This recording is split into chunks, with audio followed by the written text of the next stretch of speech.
Hey Scorpio, welcome to November 2020. I'm using my little affirmators deck this month because it's my most gentle deck, and I feel like we kind of need a little bit of nurturing support right now around this time. And I'm also pulling angel oracles for us. Again, just because I feel like I'm going to be releasing these videos on October 26th, and obviously we're going to be kind of like in crunch time, and in America with the election coming up, and also just astrologically, it's been like kind of a pressure cooker. So I kind of just want to invite us Scorpio to be gentle with ourselves too, and to like really find the ways to kind of manage anxiety to the extent that we are able to. Okay, so let's talk about this angel of partnership. Each one I meet is my partner in the here now of life. When there's partnership, there is no domination. That's a good thought. The parts involved in a same situation share their abilities and talents to create a shared goal. To walk together toward that goal, aware of the process it implies, is true partnership. Opposites discovering that they are absolutely complementary. Okay, cool. I like that notion. And I think that doesn't have to be per se like romantic, but it's kind of a like thought about how are we, showing up to our relationships, all of them. What do we expect from people, and where can we maybe dive a little bit deeper into accepting people as they are? I know that's super hard to do, especially if you are in like a very close partnership with someone, like a romantic relationship or family, where everything they do is kind of constantly impacting you, right? So what I was saying earlier about taking space to kind of manage anxiety, I think the same is kind of holding true for relationships, because what I would say too with relationships is not only do we have the external relationship with others, but we have our internal relationship with self, and that can really impact how we're showing up to everyone else. If like what we're kind of emotionally latching onto. Okay, well, I'm pulling some cards, and so far we got the Four of Pentacles, the Eight of Pentacles, the Nine of Swords. What was I talking about with anxiety, right? Eight of Swords. So Judgment in reverse. King of Swords. Also, I want to make it clear, I am not making in this video any predictions about the election. I think you should go vote if you're in America. And I think you know who you should vote for. There aren't many options, Seven of Wands. Ten of Swords in reverse. Four of Wands. Okay, well, let's talk about what's going on with you personally. So we're talking about mostly Scorpio relationships and how we show up in partnerships, and how can we find equanimity and balance in our closest relationships, particularly when there maybe is strife or just kind of some like chronic underlying maybe resentment. That's something I'm personally working on, and I'm a Scorpio rising, so I'll project onto you, right? So here we got this, and I think the fact that this angel showed up for us at the beginning of the reading is a really good sign that we are on a path towards healing our connections and kind of moving into some deeper balance.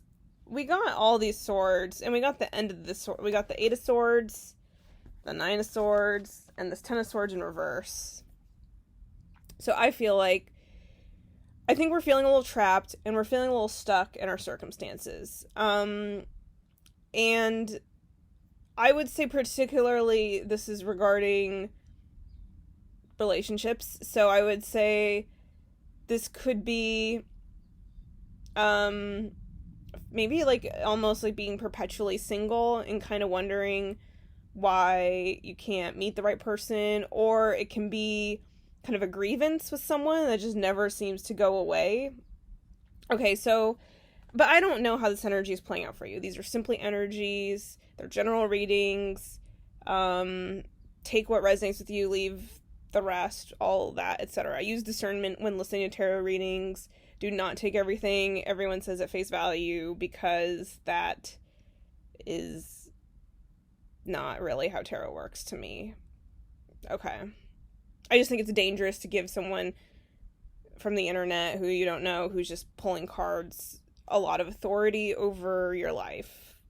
But if you can use it as a tool to help you, that's great. That's my disclaimer. Okay. So let's talk about the Ten of Swords in reverse.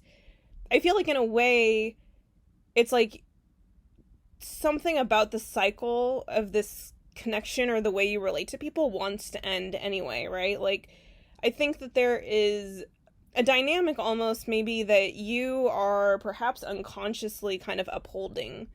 Because it's your comfort zone, or it's just a loop, or it's just a habit, right? And habits are super hard to break. Or maybe there's just kind of an addiction quality to it. Like, even with, like, anger or resentment, I learned this about myself, like, earlier this year, which was, like, I kind of had a strong victim mentality, and I was a victim of some unfortunate circumstances, but in being the victim, I kind of had a sense of power, right? Like, I had been wronged, and so, I'm gonna adjust this. I had been wronged, and that meant that I was, like, the hero of my story, right? Because it's like I had something to overcome, and I was the one who was wronged, and so I was the good one, right? Like, I was the one who needed justice.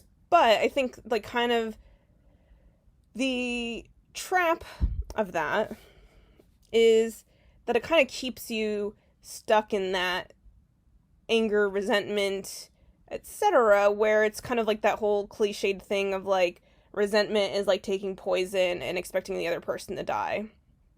So I'm not, by no means am I saying whatever negative circumstances that you're kind of contending with, I'm not saying they were good or your fault or any of that, right? I'm just saying, like, at some point, we ultimately have to make a choice to realize that that is in the past, right? This Ten of Swords, it's over, it's happened, and how long are we going to carry on to it? So, to me, I kind of just get this sense of, like, we might still be kind of, like, unconsciously hanging on to some sort of resentment because it gives us a false sense of control, right? And, or it's just familiar, or it's just, like, the momentum of it, right? Or it's just become a part of our identity.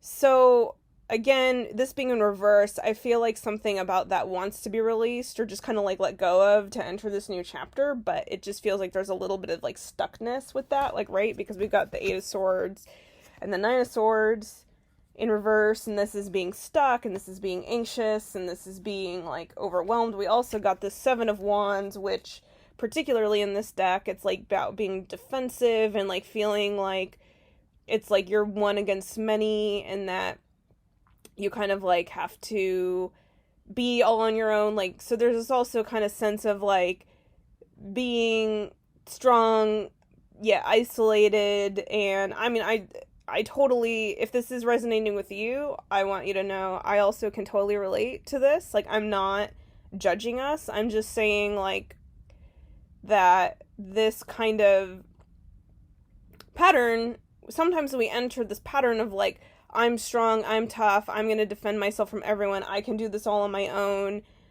because it's our way of kind of, like, protecting ourselves, right? I think ultimately, like, to have compassion for ourselves, that some of these habits or patterns or subconscious wounding type of stuff is also us, like, looking out for ourselves, protecting ourselves.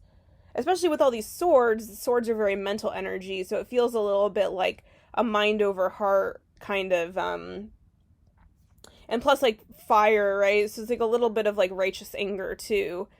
And I think that this, again, I think it wants to be done, ultimately. But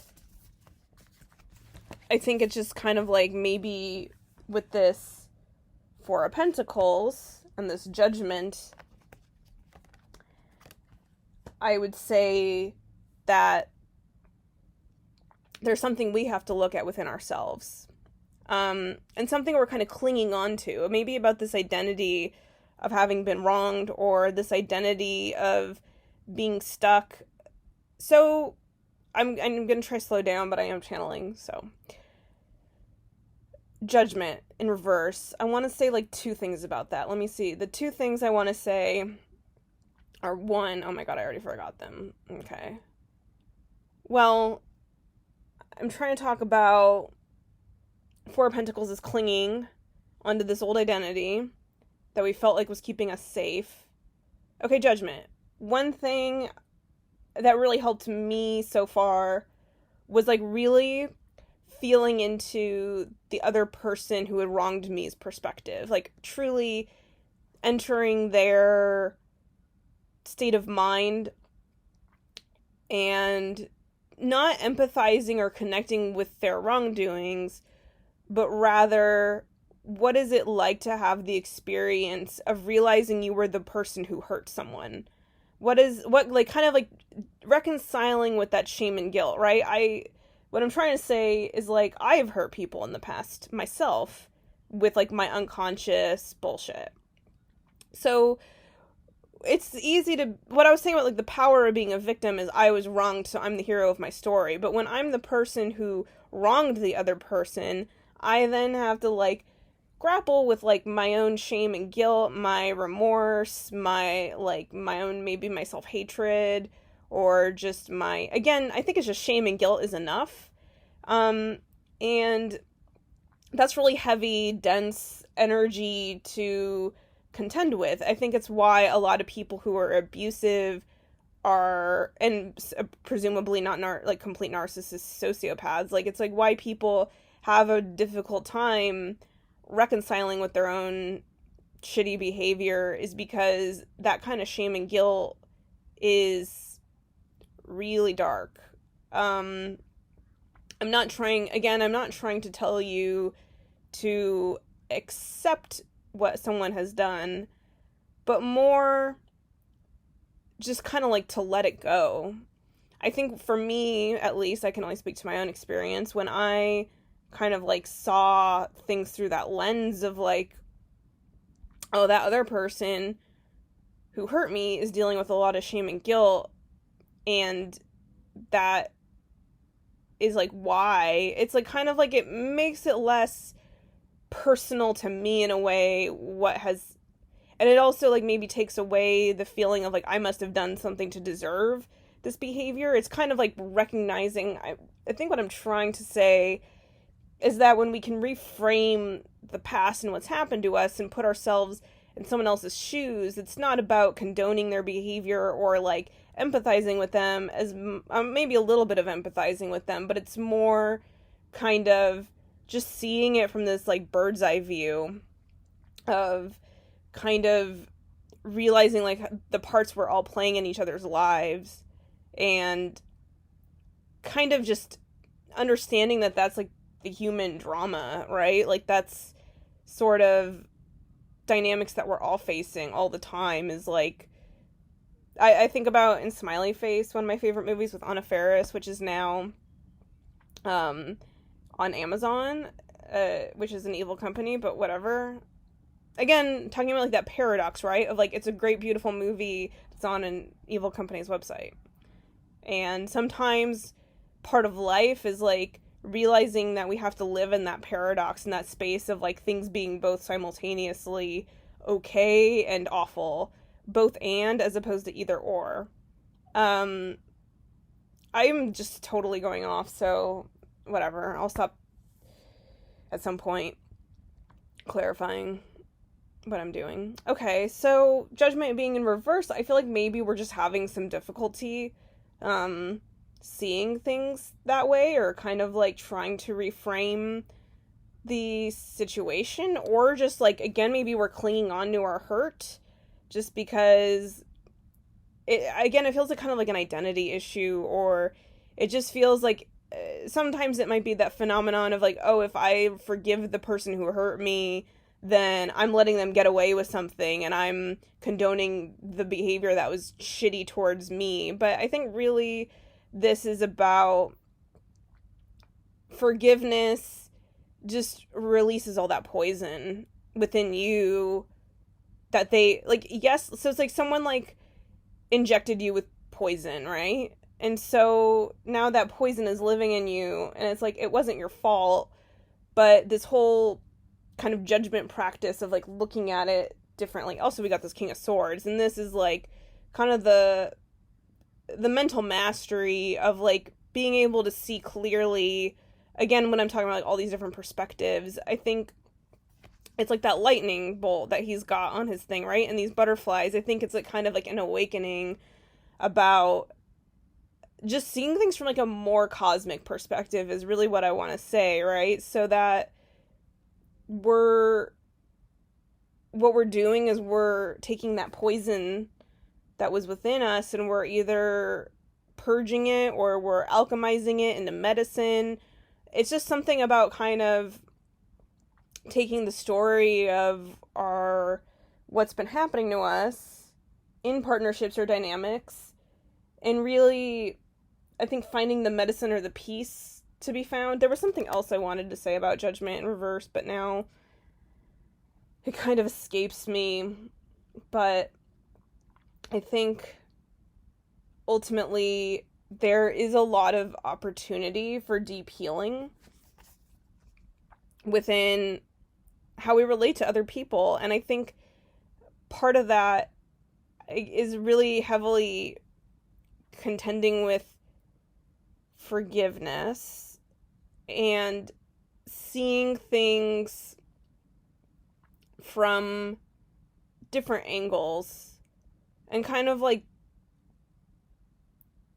getting out of the victimized self-righteous anger mode, not judging ourselves for that because it's valid and has a place, but it's like what we're looking for is mental clarity and peace of mind. That's what I get with this King of Swords.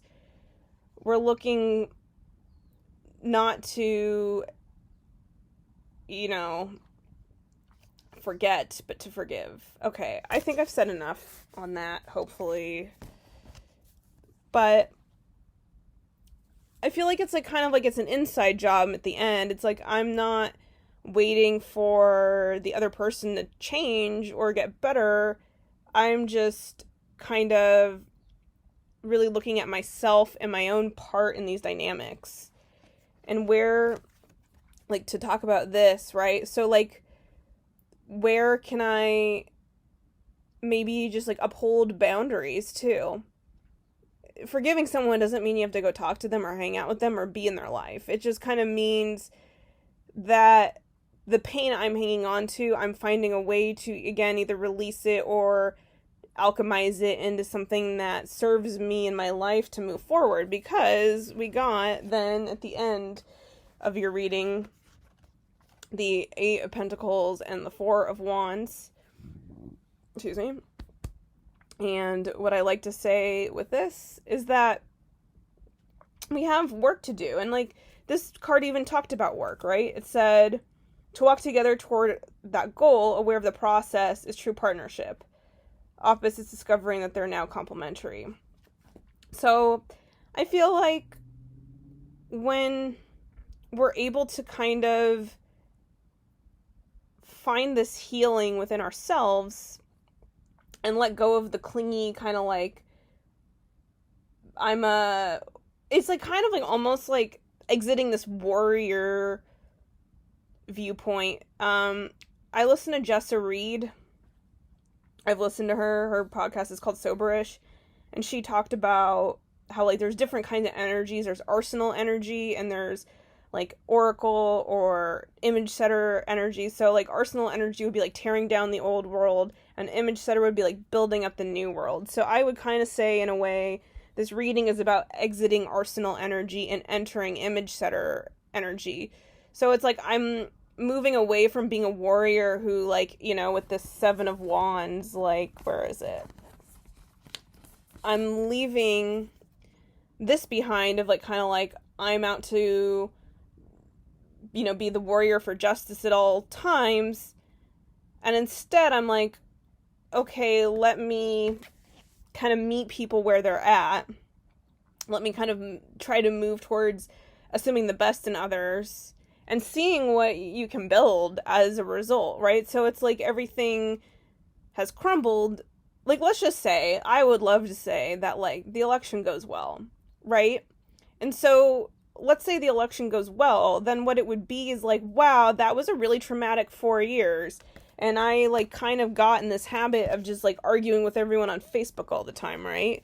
And, like, I was just, like, kind of clinging to this identity of, like, fighting everyone and, like, feeling trapped and feeling anxious all the time. And it's like, now that cycle is over, but it's, like, almost like there's a resistance to it being over or to things being good or healed, because it's like, that was my whole identity. So who am I now? So now we're talking about the new identity that you're moving into, the shift into image setter, potentially, if you're following along with that, where it's like, okay, now I can build, and, like, how do I build, and how do I build new foundations, right? Because the 4 of Wands is, like, a card of, like, foundations, and also this turtle is so chill, right? So it's like, how can I let myself relax now? Like, the past, like, it's like leaving the past behind. This 9 of Swords, I mean, something to keep in mind about anxiety is that it's often, like, in our mind. This is also mental. And so with the King of Swords too, to just circle back very quickly, it's like, I'm kind of just, like, cleaning up the debris that was in my mind about just all this, like, past shit. I think this reading is really about letting go of the past and who we've been in the past, healing the past, forgiving the past, so that we can move forward into 8 of Pentacles and 4 of Wands, which is, like, building and setting the foundations for a new, happier life, a new, happier way of being, a new, happier way of approaching partnerships, particularly, like, the way we relate to people, not just romantically, but in family and whatever. And it's like, when I'm clear and, like, kind of healed and forgiven shit within myself and no longer kind of identifying as someone who is either, you know, like, out to, like, have to, like, defend myself all the time, and kind of, like, finding this open heart, open mind connection to believing things can get better, because maybe there's evidence already that things are going to get better. And so I think it's about, you know, you've healed a lot of trauma, I'm sure. Especially, you're the sign of death and rebirth. So I feel like now it's like we're entering the rebirth. We're entering the new cycle. It's over. And so I think that even almost might be scarier in a way, to be healed or to be connected or to build this new happiness, to be an image setter, because, again, it feels like so much maybe of the past has been around identifying with this, you know, like, hero kind of complex type thing. But I think we are, maybe, Scorpio, kind of like seeing just, there aren't really, things are not that black and white in life. There aren't really heroes and villains. Even the villain is suffering and struggling with guilt and shame, and that's their journey. You don't have to fix them for them or anything. It's like, I'm not saying go be codependent with the process. I'm just saying, like, when we can see things kind of, again, that cosmic perspective of, like, just we're in this human drama and we're all playing these parts, and we're all, so in all of our lives, sometimes I'm the villain, sometimes I'm the hero. I think when we kind of move past that binary, again, that either or, and move into both and move away from arsenal destroying warrior, like, fighting all the time, into, like, things are maybe okay, and, like, maybe I'm exiting that chaos, and what can I rebuild now?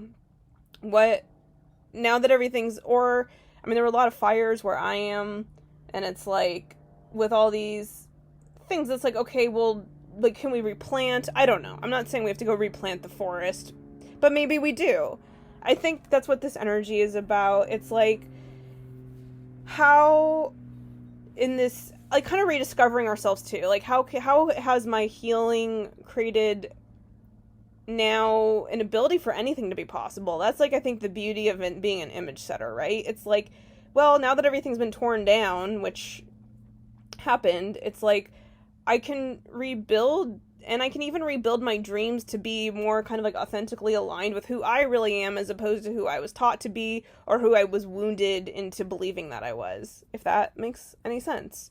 So I think it's a really beautiful, powerful month of like this major shift in how you approach. I would just kind of sum it up by saying moving away from either or, kind of like duality, conflict, towards unity of like both and like kind of accepting that it's like that yin yang, like the dark and the light. It's all kind of part of the experience of like becoming who we are, and using that knowledge, King of Swords, right? That clarity to build something new that is a little more harmonious, building a new world that we want to live in. So it's really positive, and I'm really excited for you. And you can do it, totally. All right. I love you. Bye. See you in December.